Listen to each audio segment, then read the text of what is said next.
नौ नौ योगेश्वर हो गए, 7 सप्त द्वीपों के अधिपति हो गए, जिनमें सबसे छोटे महाराज भरत, सबसे छोटे महाराज भरत जो इस जम्बू द्वीप के अधिपति हुए, और उन्हीं के नाम से मेरे देश का नाम भारत पड़ा।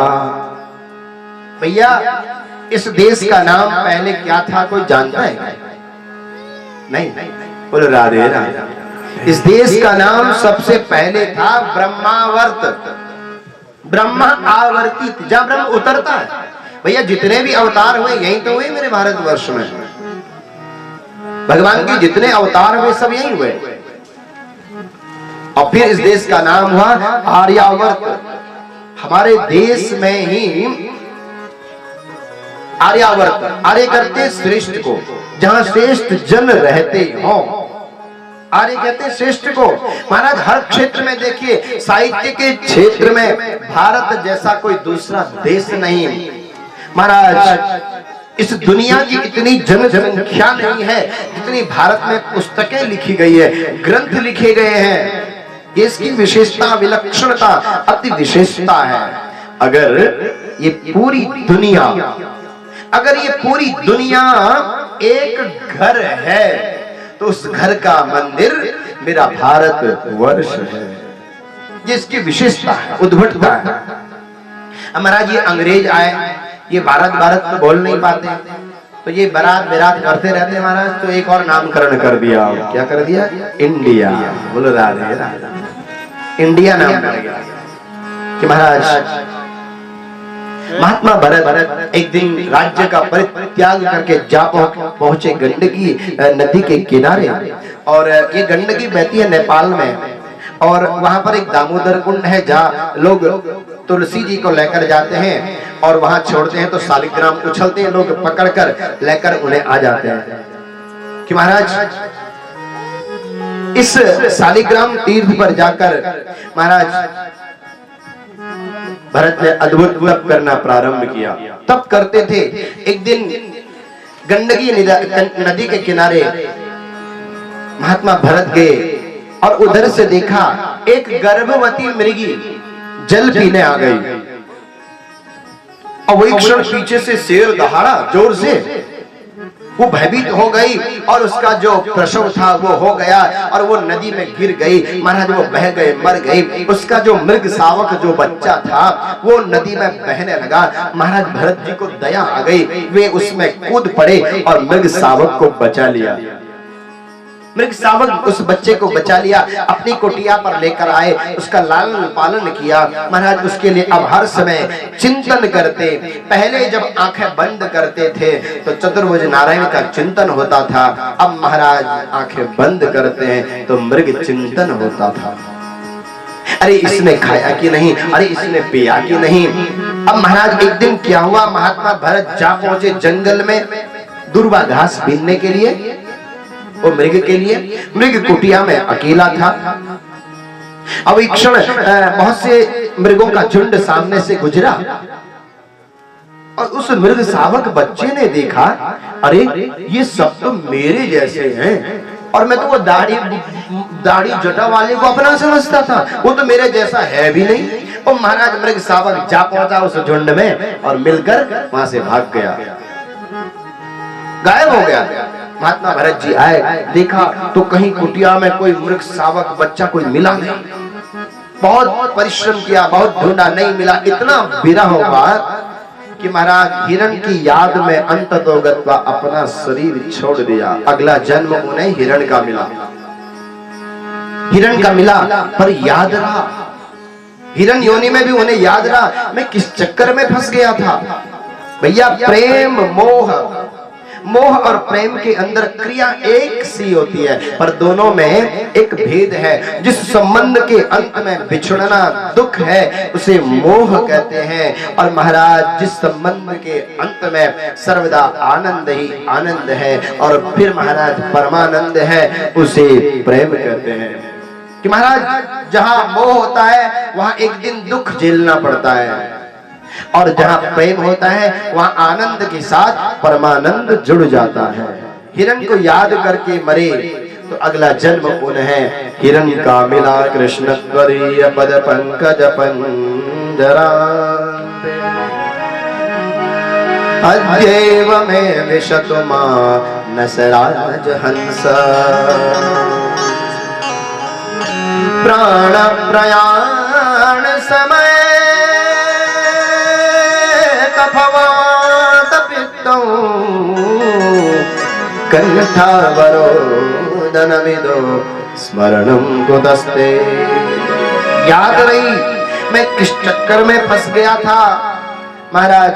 पुलह और उलट से जहां तप करते थे, आज उस शालिग्राम तीर्थ पे जाकर मृग योनि में भी उन्होंने तप करना प्रारंभ किया। अंततोगत्वा मृग योनि भी उससे भी शरीर छोड़ दिया। अगला जन्म इनको जड़ भरत के रूप में प्राप्त हुआ।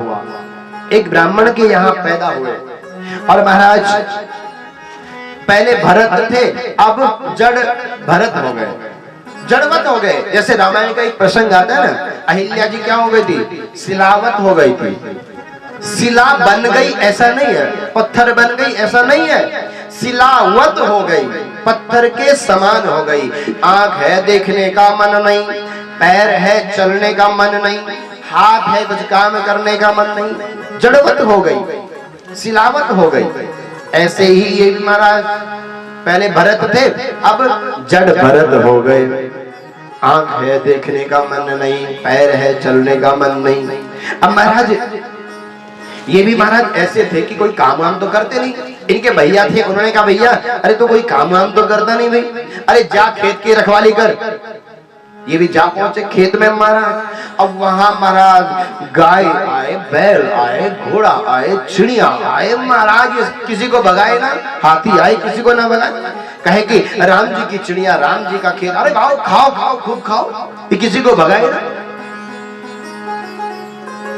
और महाराज जिस देश में ये पैदा हुए थे उस देश का नाम था सौभीर।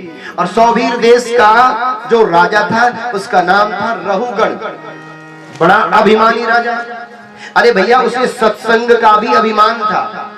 रोज भगवान कपिल के सत्संग में जाता, सत्संग को श्रवण करता।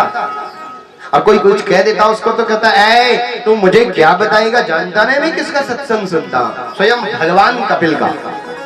अब महाराज एक दिन क्या हुआ, ये जब जा रहा था तो तीन कहार जो पालकी उठाते हैं, तीन कहार मिल गए, चौथा नहीं मिला।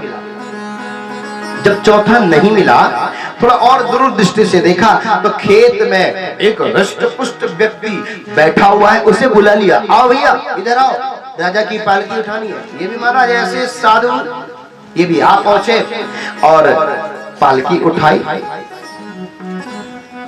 पालकी उठाई है। अब देखो जो पालकी ले जाते हैं ना कहार, उनको ये मेहनताना नहीं देता। कहता है तुम्हें राजा की पालकी उठाने का सौभाग्य मिला है और फिर मेहनताना मांगते हो। ऐसे मुझे एक पंचतंत्र की कथा याद आती है। जंगल का राजा कौन है? शेर। कौन है? शेर। अब एक समय क्या हुआ, शेर ने शिकार किया और महाराज शिकार करके एक छोटी सी हड्डी जो ना शेर के गले में फंस गई। अब बेचारा न चिंगाड़ पाए न दहाड़ पाए, बड़ा मुश्किल में पड़ गया राजा शेर। शेर की नजर गई जरा दूर से तो महाराज तालाब की किनारे वो बगुला होता है ना, लंबी चोंच वाला, वो बैठा हुआ था। शेर गया उसके पास और बड़े विनम्र भाव से कहा, भाई साहब। ओ महाराज बगुले की छाती भी चौड़ी हो गई, राजा और मुझे भाई साहब कह रहे। तो भाई साहब वो मेरे गले में ना एक हड्डी फंस गई है, क्या आप अपनी चोंच डाल करके उस हड्डी को निकाल सकते हो, कि हम आपको इनाम देंगे। अब बगुले ने सोचा हमारा राजा इनाम देगा तो कोई तकड़ा इनाम होगा, कोई छोटा मोटा इनाम होगा, राजा कोई इनाम देगा तो बड़ा ही होगा। अब जैसे शेर ने, महाराज बगले ने कहा हमारा जरूर। जैसे महाराज शेर ने मुख खोला, बगले ने देखी चोंच हड्डी, अपनी चोंच डाली, मुख महाराज शेर के मुख में अपने आप को घुसा दिया। बगले ने चोंच डाली और वो हड्डी पकड़ के महाराज बाहर फेंक दी। और महाराज शेर चिंघाड़ता हुआ दहाड़ता हुआ वहां से बड़ा झूमता हुआ आगे की ओर चल दिया। अब पीछे से बगुला दौड़ रहा है। महाराज एक बार और चेक कर लो ना, कोई दिक्कत परेशानी तो नहीं है? बोले नहीं नहीं, अब मैं एकदम स्वस्थ हूँ, आनंदित हूँ, कोई बात नहीं। महाराज एक बार और चिंघाड़ा जोर से, बगुले से रहा नहीं गया। अब बगुले ने कहा महाराज वो आप धीरे से, राजा है महाराज, कुछ भी हो सकता है। वो धीरे से कह रहा है आप लोग इनाम की बात कर रहे थे ना, उसका क्या? और महाराज शेर ने कहा तेरी चोंच शेर के मुख में जाकर साबुत बाहर निकल गई, तो इससे बड़ा इनाम और क्या चाहता है? अरे शेर के मुख से कोई बाहर निकल जाए साबुत, ये सबसे बड़ा इनाम है।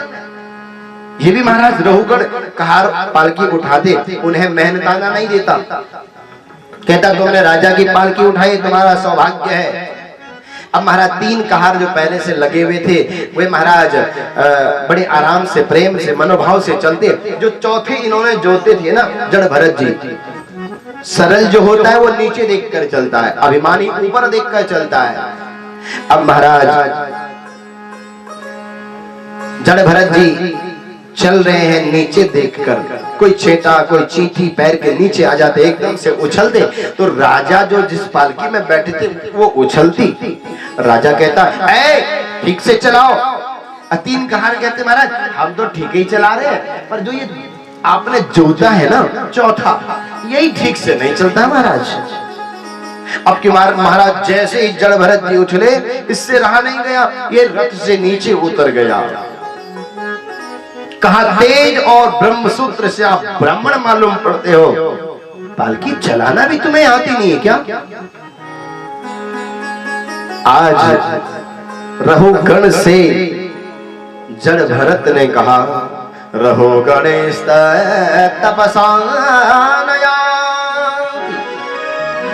नचे जयान वपणा गृहाद्वा न छन्दसारै वजलाग्निशूर्यै विना महत्पा विरजोऽभिषेकम्।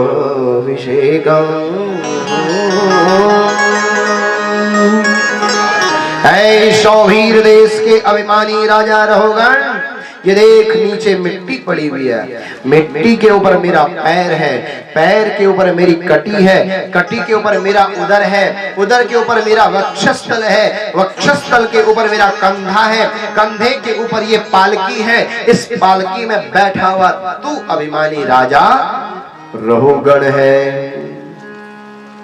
देख राजन, ये सब मिट्टी से बना है, मिट्टी में एक दिन मिल जाना है।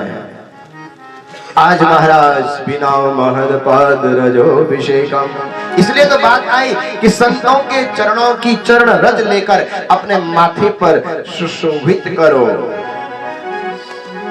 संतों महाराज, संतों की चरणों की महिमा नहीं है, संतों के चरणों की चरण रज की महिमा ज्यादा है। बोलो राधे राधे। कि महाराज बड़ा अद्भुत इसका जो अभिमान था वह जड़ भरत जी ने उपदेश करके उसे समाप्त किया। सज्जनों आगे चल करके